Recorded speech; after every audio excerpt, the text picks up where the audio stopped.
Welcome in, everybody, to another new episode of 410 Sports Talk. I'm Glenn Martin here with my co-host James Haskell. In this episode, we are going to continue our series where we break down each position, discuss the value the Ravens are putting into that position, and if they're getting a return on that value. What's the next steps? Should they reinvest? Should they add? Should they overhaul? Or should they stand pat? We are excited to talk tight end this time around. But before we do, Jimmy, who is this episode's sponsor?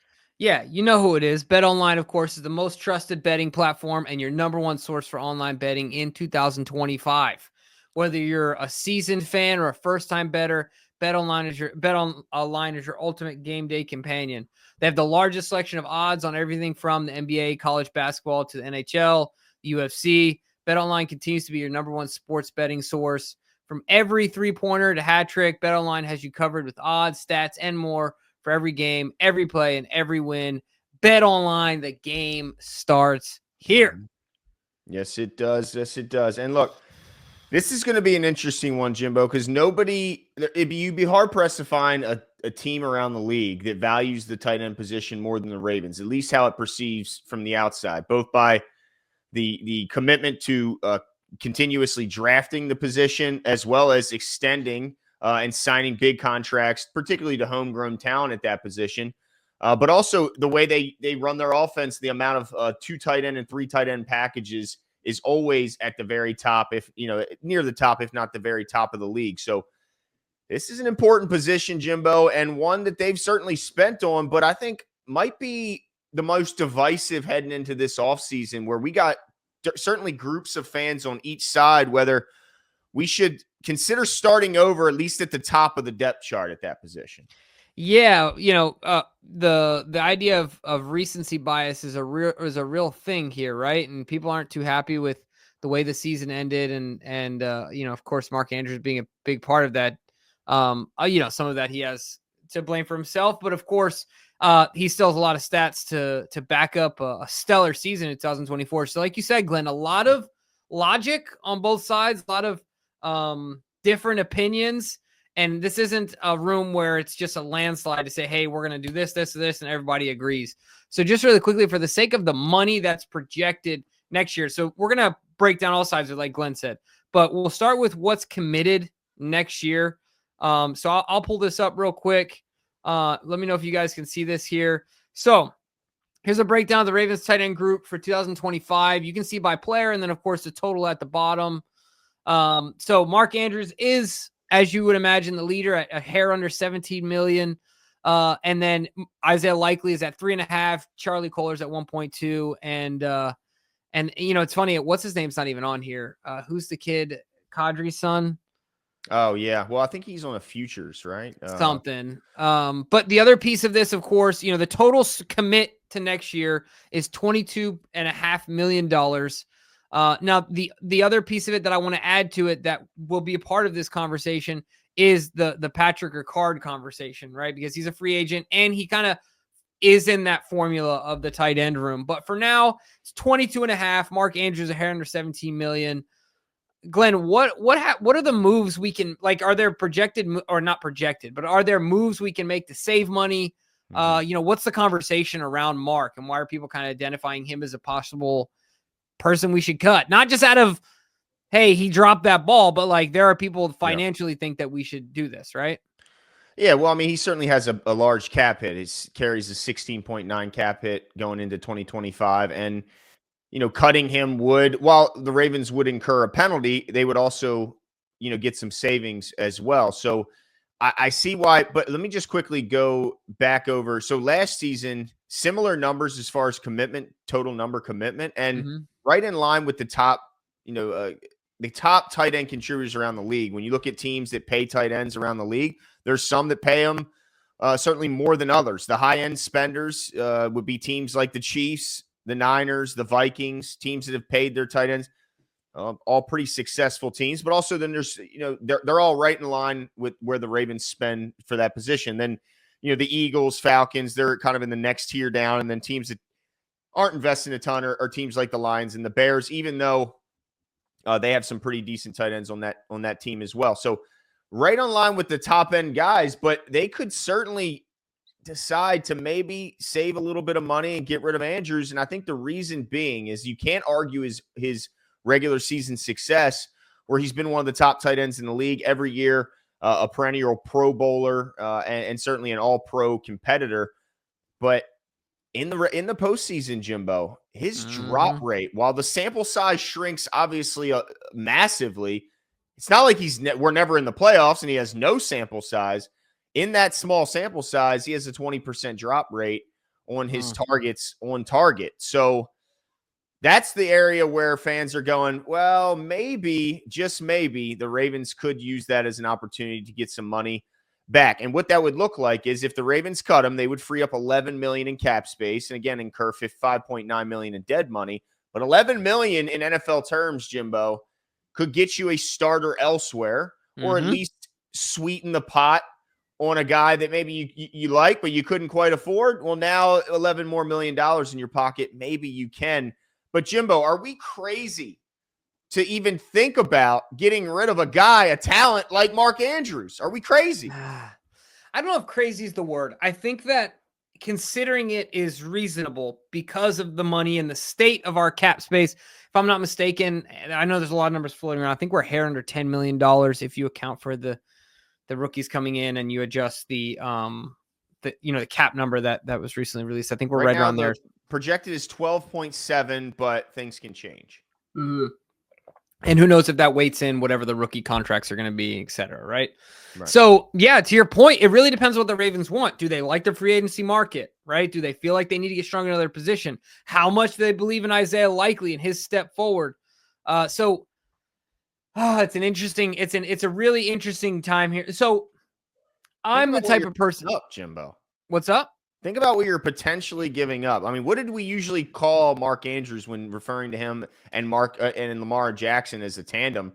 Like, this isn't some guy that we're talking about getting rid of. This is Mark freaking Andrews have 11 touchdowns last year, and he's our franchise leader in touchdowns, if I'm not mistaken. So yeah, he passed Todd Heap, I believe. That's a huge deal, and Lamar's number one target, most dependable, most reliable target in Lamar's career. And you know, it's funny, Glenn, you kind of beat me to the end. I think ultimately everything else the same. That's why he stays. I think that Lamar wants him here. Lamar feels comfortable with Mark here. I think he feels comfortable with other guys too. But, and I also think the duo of those two is problematic and highly valuable in that not just Lamar, I mean, Mark and Isaiah.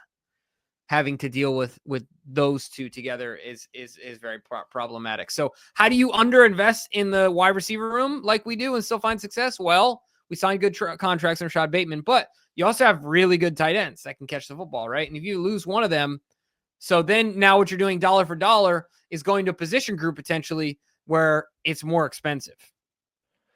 Yeah. Yeah, that's a good point. Tight end can be a bit of a value when you compare it to the wide receivers, and both are pass catchers, right? Both are guys that run routes and catch passes. If anything, a tight end is more versatile because of what he brings you as a blocker. I mean, people can criticize Mark Andrews early in his career as a blocker, but I think he's at least gotten himself to the point where you can't criticize him for that part of his game anymore. He's developed that part of his game where he's at the very least serviceable. But what this would mean, though, Jimbo, if you decide to keep him, is this really just a one more year thing? Is this just the last hurrah for Mark Andrews, or should there be considerations of an extension? Because an extension would help lessen the cap value by maybe not as much as releasing the guy, but you could certainly free up, $5 million, $7 million on the cap space this year by extending him. However, that would make things dicey for a potential extension for Isaiah Likely, who right now the conservative estimate for his contract after next season will be 13 to 14 million, which will put him in the top 10 to 15 at his position, despite the fact that he hasn't had number one targets or, production, but that's just how good people think he can be. So would you consider an extension to lower his cap impact, or is that too much knowing Isaiah's due to get paid next year? Man, it's crazy because I feel like you are giving me all the hard questions. Yeah, I love this. And I don't fear it. At the potential of getting absolutely hammered in the comments. Mm-hmm. I do think Mark is worth an extension. Only if. So this is the hard part. So if Mark gets an extension, I guess Isaiah walks, right? Well, probably next year. Yeah, I think you can't pay. Right. Yeah. Mm-hmm. So if it comes down to that, then you play this sucker out. Because I do think Isaiah's proven that he can be the guy. When Mark was out, Isaiah did more than represent. I'd say. And you play it out, and then I mean, obviously, if you need the cap, you need the cap, right? So you got to figure something out. You have to go somewhere else or otherwise. But I think you play it out if you can, and see how he does this year, and you kind of reconvene as a team and with Mark at the end of the season. Yeah, because I think an extension sounds. I mean, the problem is he's 29 years old, right? So he's not the youngest guy. By the beginning of next season, he'll be 30. He turns 30 in the beginning of September, right around the start of the season. So if you're talking at how many more years would you really feel comfortable adding to a 30-year-old tight end? Right. Oh man, that's an interesting one. So do you differ with me? Where are you at? I think you play, man. That's a toughie, man. Mm-hmm. That is a real. I'm not gonna let you give me all the hard questions and then just skate around it now, Glenn. Well, because the thing is, if you sign him to an extension, say you add 3 years to his deal, you might save $6 million this year. But is that $6 million this year the missing piece to get a player that puts you over the hump of the Chiefs, the Bills, and the rest of the AFC? I don't think so. I don't think it is. And I don't know if I want to be paying a 33-year-old Mark Andrews. So I'm going to say you stand pat at this current position, and you choose to try and find money elsewhere. And you pay him, you play him out this one last year. Mm-hmm. And yeah, you find your money elsewhere. I like it. Yeah. I want to have the potential to sign Isaiah Likely. I want that. Yeah. I agree, because we want to continue to get production out of that unit, right? And so kind of staying ahead of the curve. Not that, look, whatever, 33 isn't. How old is Travis Kelce right now? He's 35, right? 35, I believe. Yeah. 34 at least. Homeboy is aging in dog years, by the way. Poor guy. I'm not gonna say poor. Nah, you're okay. Yeah, he's doing Get over it. Fine. But can I just say one thing? Can he chill with the long? Like, he's just not a hair guy. Just keep the hair short. Like the hair, he tries so hard with the hair. No, just leave it short. I didn't know he grew it long. Honestly, I didn't even know. Yeah, it's and he does this the whole time on the sideline. I'm like, dude, it's not working for you, man. Just let it go. Just keep it short. Anyway, so my point is that I agree with you. I think you played out this year and you reconvene. Yeah, because I mean, look, the thing is, it's not like he's a tight end that's like the number one cap hit in the league. It's not like they're not getting, I think, their value out of his contract. Like he's the ninth highest paid tight end. Like that's not crazy. It's not like, where some of these other tight ends. I mean, Darren Waller, by the way, is number one for the Giants. What kind of production are the Giants getting out of that guy? I mean, that should just tell you it's not a horrible contract when you consider his production. He led the league in tight end touchdowns by a pretty decent margin. Oh no, actually, did Bowers not? What was Bowers? Bowers had to be really close. In production, I think Bowers was number one, but touchdowns, yeah, number one. Correct? But I mean, he had to be pretty close even in touchdowns. I think he might have gotten to 9. Either way, I mean, the production is there from Mark.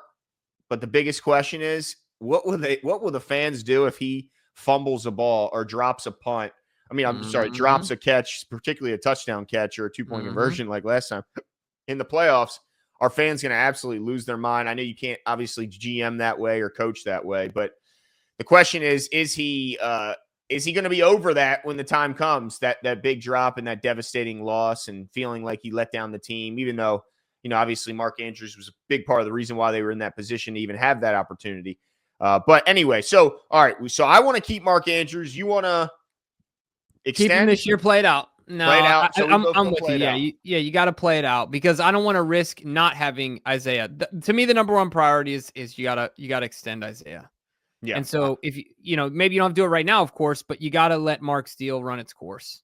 Yeah. And Charlie Kohler is what he is. He's a good third tight end. I think he's a heck of a player for what he is, but I don't think he's really going to take over any roles or anything like that. He'll be a very good third tight end going forward, and then we'll have to see. I don't think the Ravens need to draft the position. I think they can because, look, I'm hopeful they bring back Pat Ricard, Jimbo. I know you said you have your doubts going into this video, but I can't imagine a guy who is so integral in being the lead blocker for the number one rated PFF running back in the league, and certainly one of the top two behind maybe Saquon only is the only guy you could argue. I don't know how you let that guy go when it's not like it's a crazy number. It's a fullback. And then on top of that, what's the bidding war going to be for Pat Ricard? How many teams are out there really trying to throw a ton of money towards Pat? I think they bring him back. But, man, that makes things more complicated for Mark Andrews. But let us know what you guys think. I mean, should they I say don't draft, bring back what you got. It's a good enough group for the championship. That's part of what we've been evaluating. Is it good enough or does it need to be blown up? No, it's good enough. But let us know what you guys think. Should they cut Mark? Are you done with seeing Mark in the playoffs? And do you want him to go for a younger or an outside option? Let us know in the comments below, and we'll talk soon. See ya. You got to trust me. Pull up in a big truck, big trust. Yeah, that's power. Never let it try me. I power out with the shootout and rob for a hobby and rock.